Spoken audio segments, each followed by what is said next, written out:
कल्याण पूर्वेकडील कमलादेवी कॉलेजमध्ये आज वातावरण चांगलंच तापलं. कारण अखिल भारतीय विद्यार्थी परिषद म्हणजेच एबीव्हीपीने थेट कॉलेज प्रशासनाविरोधात आक्रमक आंदोलन छेडलंय. विद्यार्थ्यांच्या विविध समस्यांवरून संताप व्यक्त करत एबीव्हीपी कार्यकर्त्यांनी जोरदार घोषणाबाजी करत प्रशासनाला धारेवर धरलं. एबीव्हीपीचा गंभीर आरोप असा की एका विद्यार्थ्याला BSc-IT मधून कोणतीही पूर्वसूचना न देता BSc-CS या दुसऱ्या वर्षात प्रवेश देण्यात आला. या प्रकारामुळे विद्यार्थ्यांच्या शैक्षणिक आयुष्याशी खेळ केला जात असल्याचा आरोप संघटनेनं केलाय. याशिवाय कॉलेजमधील अस्वच्छता, गैरव्यवस्था आणि शैक्षणिक गोंधळावरही प्रश्नचिन्ह उपस्थित करण्यात आलाय. मात्र या सर्व आरोपांवर कमलादेवी कॉलेज प्रशासनाने जोरदार पलटवार केलाय. एबीव्हीपीचे काही पदाधिकारी पैशांसाठी आंदोलन करत असून विनाकारण कॉलेज प्रशासनावर दबाव टाकत असल्याचा गंभीर आरोप प्रशासनाने केलाय. एकीकडे विद्यार्थ्यांच्या प्रश्नांवरून आंदोलन पेटलंय तर दुसरीकडे प्रशासनाचा थेट पलटवार. त्यामुळे आता हा संघर्ष आणखी चिघळण्याची शक्यता व्यक्त केली जाते. आपल्या अस्तित्व न्यूजसाठी प्रतिनिधी महेश किते, कल्याण. शांतनु बिरोजे, प्रदेश सहमंत्री, अखिल भारतीय विद्यार्थी परिषद. विद्यार्थी परिषद सगळ्यांना माहित आहे, विद्यार्थ्यांच्या डेव्हलपमेंट वेलफेअरसाठी वर्षभर काम करत असते. विगत 77 वर्षापासून काम करते आणि आवश्यकतेनुसार विद्यार्थ्यांच्या प्रश्नांना घेऊन आंदोलन सुद्धा करत असते. आज जवळपास आम्ही 2-2.5 वर्ष विद्यार्थी परिषद म्हणून बघतोय. कल्याण पूर्वेच्या विठ्ठलवाडीतलं कमलादेवी कॉलेज, सातत्याने वेगवेगळे स्कॅम्स त्या कॉलेजच्या समोर येतच असतात. मध्यंतरी सुद्धा त्या महाविद्यालयाच्या स्वच्छतागृह, उपहारगृह, जिमखाना, मैदान, रेफ्युज एरिया, क्लासरूम, लेक्चर सिरीज या सगळ्या गोष्टीतले स्कॅम आमच्याकडे येत होते आणि सातत्यानं आम्ही त्यावेळी त्याच्या कॉलेजच्या रजिस्ट्रार आणि संबंधित प्रशासनाशी बोलणं केलं. त्यांनी त्यामध्ये सोल्युशन देण्याचा प्रयत्न केला किंवा बोलणं तरी फक्त त्यांनी कमिटमेंट दिली, परंतु त्यावेळी काही सुधारणा झाली नाही.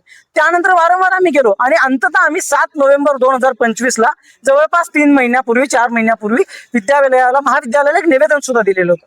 त्या निवेदनात अगदी मधमाशाच्या पोळ्यासारखं शिवाय एका विद्यार्थ्याचं झालेल्या नुकसानाशिवाय मगाशी सांगितलेले सगळे विषय आम्ही कव्हर केले.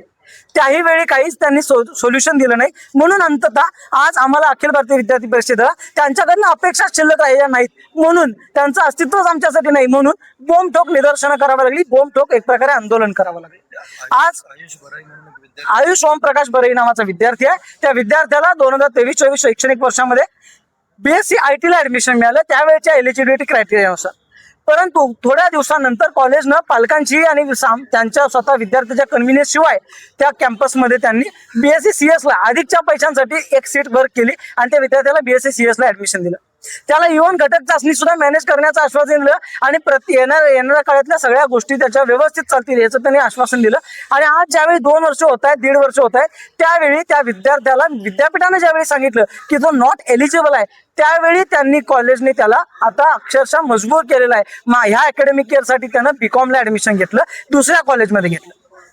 मागच्या आठवड्यात बघितलं तर CET परीक्षेच्या वेळी सुद्धा असाच गोळ या कॅम्पसमध्ये झालेला होता. या कॅम्पसचे एक ना धड पाराभर चिंध्या अशा प्रकारचे स्कॅम्स घोळ सातत्यानं पुढे येत असतात आणि त्या सगळ्याचा निषेध आम्ही आज विद्यार्थी परिषदेच्या माध्यमातून नाईलाज असतो आम्हाला करायला लागला आणि आम्ही आज तो केला. परस्पर डायव्हर्ट केलेला. सर नमस्कार. सर्वप्रथम तर सर्वांना नमस्कार. मी सचिन चौधरी, कमलादेवी कॉलेजचा स्टाफ आहे आणि आज अचानक 2:30 वाजता माझ्या कॅम्पसमध्ये अखिल विद्यार्थी परिषदेचे हे शंतनू बिरोजे कोण आहेत, हे कार्यकर्ते आहेत. हे गेल्या वेळेस पण माझ्याकडे आलेले होते. आज अचानक येऊन यांनी खूप जोरजोरात घोषणाबाजी केल्या, कारण की माझ्या इथे कॅम्पसमध्ये ऑनलाईनच्या एक्झाम चालू आहेत आणि TYच्या विद्यार्थ्यांच्या एक्झाम चालू आहेत. तिथे येऊन यांनी वातावरण खूप डिस्टर्ब केलेलं आहे आणि या डिस्टर्ब वातावरणामुळे मी पोलीस प्रशासनाला बोलून आणि कुठलीही पूर्वकल्पना यांनी आम्हाला दिलेली नव्हती किंवा कुठलंही लेटर आम्हाला यांनी दिलेलं नाहीये की असं कॉलेजमध्ये स्वच्छता नाहीये किंवा काय आहे, किंवा कुठल्याही विद्यार्थ्यांनी आजपर्यंत माझ्या कॉलेजमध्ये लेखी तक्रार केलेली नव्हती.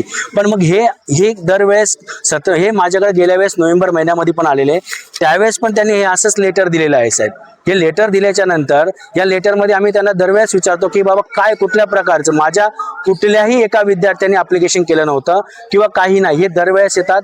त्यावेळेस पण हा नोव्हेंबरला माझ्याकडे आलेला, त्यावेळेस पण यांनी जाणूनबुजून हे लेटर मला दिलं आणि माझ्याकडून त्यांनी मागणी केलेली आहे. साहेब, ही मागणी त्याची त्यावेळेस मी नाकारली आणि त्याला की बाबा त्याला आर्थिक माझ्याकडून पैसे पाहिजे. सर, खंडणीचे एक प्रकारे तुम्ही पकडून समजून चला, कारण की का मागणी केली ते पण सांगतो. कारण की माझ्याकडे एक विद्यार्थी कम्प्युटर सायन्सला शिकत होता, त्याचं नाव बराई म्हणून आहे. तर तो विद्यार्थी तो विद्यार्थ्याचं ॲडमिशन विद्यापीठाने इलिजिबल कॅन्सल केलं. तर विद्यापीठाने कॅन्सल केलं तर त्यांनी त्या टायमापासून त्यांनी तो कॉलेजला आम्हाला हे प्रकरण त्यांनी विद्यापीठामध्ये पण केलेलं आहे. विद्यापीठ ते प्रकरण प्रलंबित ठेवलेलं आहे आणि त्याच्यावरती कारवाई चालू आहे. विद्यापीठ त्याच्यावरती जे काय प्रोसिजर करायचे ती करत आहे आणि त्या विद्यार्थ्याचं आम्ही नुकसान नाही केलं, विद्यापीठाने आम्ही कॉलेजने नुकसान नाही केलेलं. त्या विद्यार्थ्याचं आम्हाला सर हे साफ चुकीचं आहे. माझ्याकडे त्या विद्यार्थ्याचं आजही ॲप्लिकेशन माझ्याकडे कॉलेजमध्ये त्यांनी सर मला BSc कम्प्युटर सायन्समध्ये ट्रान्सफर करावं म्हणून त्याचं ॲप्लिकेशन माझ्याकडे आजही आहे, आमच्या कॉलेजच्या रेकॉर्डमध्ये आजही आहे. सर तो जे सांगतोय ते स्पष्टपणे चुकीचं आहे. सर पहिले त्यांनी जे ॲडमिशन घेतलं त्याचं स्वतःचं आमच्याकडे पुरावा आहे, त्यांनी स्वतः ॲप्लिकेशन केलेलं आहे कम्प्युटर सायन्ससाठी. तरी त्याला आम्ही खूप वेळापासून समजवतोय की हे जे प्रकरण आहे. आणि त्याच्यानंतर सर तो 1 वर्ष 6 महिने शांत होता, 7 महिने शांत होता आणि नंतर तो जाणून बुजून पुन्हा येऊन आम्हाला त्रास द्यायला लागला. आमच्या मॅनेजमेंटला, आमच्या प्रिन्सिपलला आणि आमच्या सगळ्या स्टाफला तो तिथे येऊन धमकी देत असतो किंवा मी असं करेल, मी तसं करेल, मी हे करून दाखवेल, ते करून दाखव. आणि हे प्रकरण ऑलरेडी विद्यापीठामध्ये गेलेलं आहे साहेब आणि विद्यापीठाचा स्टाफ एकदा येऊन चौकशी करून गेलेला आहे. पण तरी सुद्धा हे जाणून बुजून आज येणं आणि हे अचानक मध्ये आंदोलन करणे हा शंतनू जो बिराजो जो आहे सर, हा प्रत्येक वेळेस मला पर्सनली मला येऊन त्यांनी खूप वेळा त्रास दिलेला आहे. मी त्याला प्रत्येक वेळेस प्रेमाने समजवलेला आहे, पण तो कुठल्याही प्रकारे समजत नाहीये आणि त्याला माझ्याकडून आर्थिक अपेक्षा आहे स्पष्टपणे. आता यांनी मला जे लेटर दिलेलं आहे त्या लेटरवरती हे त्यांनी मला तिथे कॉलेजमध्येच दिलं असतं तर आम्ही त्याच्यावरती त्याला उत्तर दिलं असतं साहेब, पण त्यांनी हे केलं नाही साहेब. त्यांनी नंतर त्याच्यावरती ते प्रकरण येणार आहे म्हणून मग त्यांनी पोलीस स्टेशनमध्ये मला हे दिलं लेटर.